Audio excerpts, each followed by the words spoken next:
तो भारत ने अब बांग्लादेश के पांव में बेड़ियां पहनाना शुरू कर दिया है, क्योंकि बांग्लादेश के बदलते तेवर का इलाज करने के लिए यही सबसे आसान रास्ता है। दरअसल अभी तक यही कहा जा रहा था कि बांग्लादेश के बदलते तेवर का जवाब देने के लिए भारत से बांग्लादेश में भेजे जा रहे सभी जरूरी सामानों के एक्सपोर्ट को बंद कर देना चाहिए। हालांकि थोड़े बहुत सामानों का एक्सपोर्ट रोक भी दिया गया था, लेकिन इसका बांग्लादेश पर उस तरीके से प्रभाव नहीं देखने को मिला जिस तरीके से मिलना चाहिए।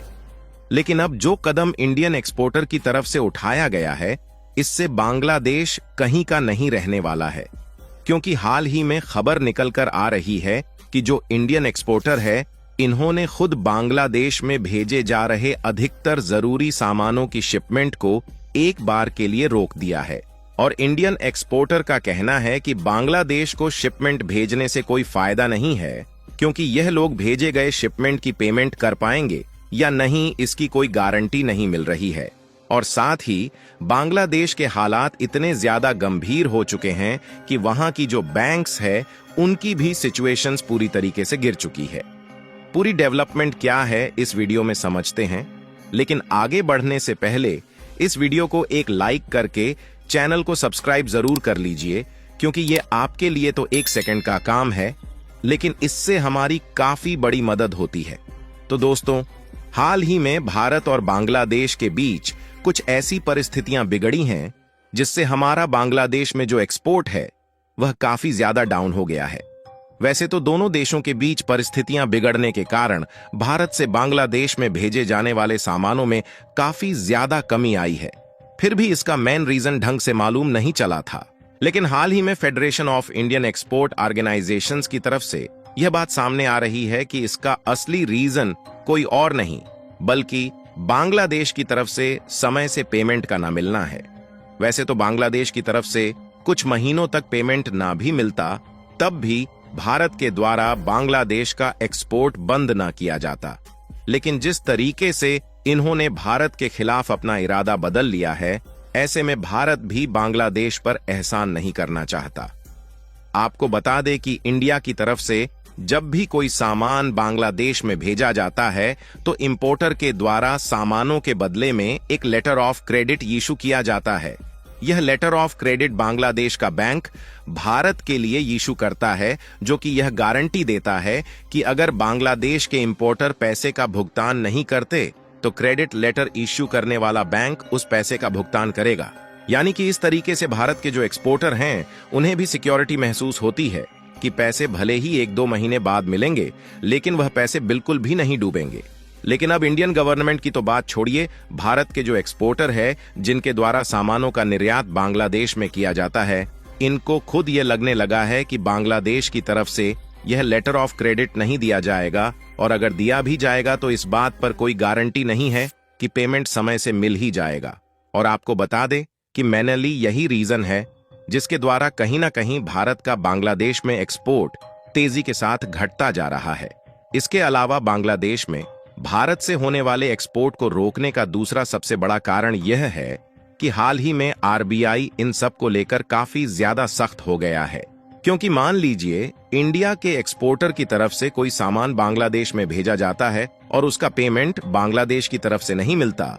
तो इंडिया का जो एक्सपोर्टर सामान भेजेगा उसका सीधा नुकसान तो होगा ही। इसके अलावा आरबीआई के द्वारा इंडियन एक्सपोर्टर पर फेमा यानी कि फॉरेन एक्सचेंज मैनेजमेंट एक्ट का कानून भी लग सकता है कि ऐसा कौन सा सामान है जो आप बांग्लादेश को फ्री में भेज रहे हैं और उसका पेमेंट नहीं ले रहे हैं। यानी कि बांग्लादेश में अगर कुछ गलत तरीके के सामानों की सप्लाई दूसरे देश के द्वारा होती है, तो आरबीआई का शक कहीं ना कहीं इंडियन एक्सपोर्टर पर भी आ सकता है। इसलिए अब हम लोगों के मन में भी एक बहुत बड़ा डर बैठ चुका है, जिससे हम लोग अब धीरे धीरे बांग्लादेश में शिपमेंट को भेजना रोक रहे हैं। लेकिन अब सवाल खड़ा होता है कि अचानक से इस तरीके की परिस्थितियां देखने को क्यों मिल रही है कि इंडियन एक्सपोर्टर पर पेमेंट ना मिलने का खतरा मंडरा रहा है। तो इसके लिए पहली बात तो यह है कि पॉलिटिकल क्राइसिस पिछले कुछ महीनों से ही बांग्लादेश की अर्थव्यवस्था को बर्बाद कर चुका है, जिससे बड़े लेवल पर इकोनॉमिक क्राइसिस भी बांग्लादेश में देखने को मिल रहा है।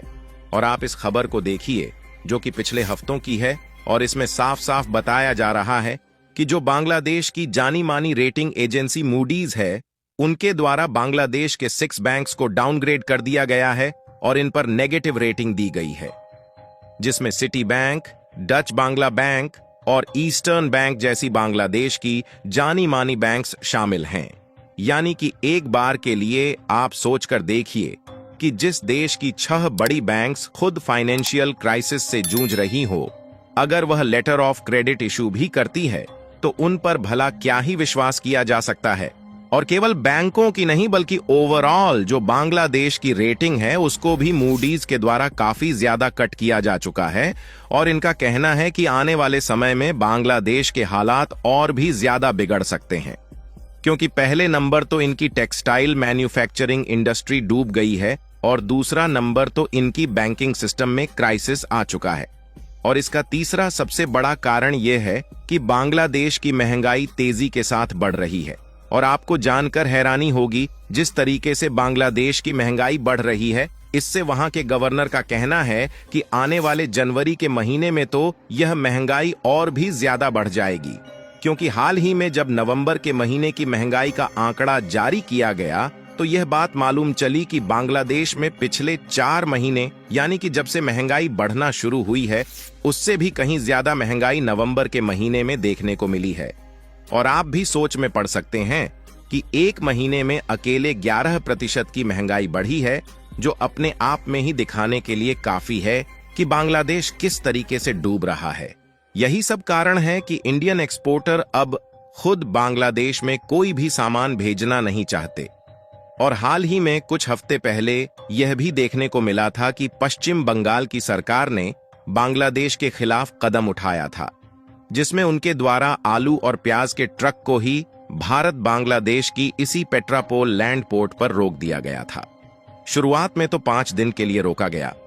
लेकिन अब यह कहा गया है कि अगर माहौल और भी ज्यादा भी बिगड़ता है तो आलू प्याज जैसे कुछ एसेंशियल प्रोडक्ट को हमेशा के लिए रोक दिया जाएगा।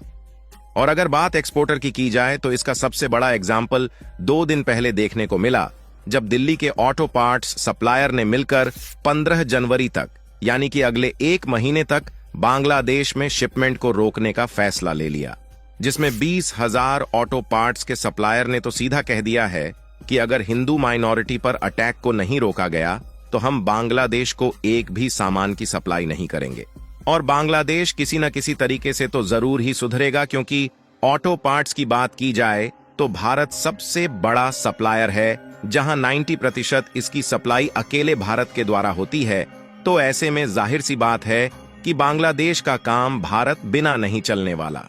फिलहाल आप लोगों का इंडियन एक्सपोर्टर द्वारा खुद शिपमेंट को रोकने के फैसले पर क्या कहना है? अपनी राय कमेंट में जरूर बताएं और इस वीडियो को एक लाइक करके अपने मित्रों तक शेयर जरूर करें ताकि उन्हें भी जानकारी मिल सके। इसी तरह और भी नॉलेजेबल वीडियो देखने के लिए चैनल को सब्सक्राइब करके बेल आइकन को ऑल पर जरूर सेलेक्ट करें। जय श्री राम।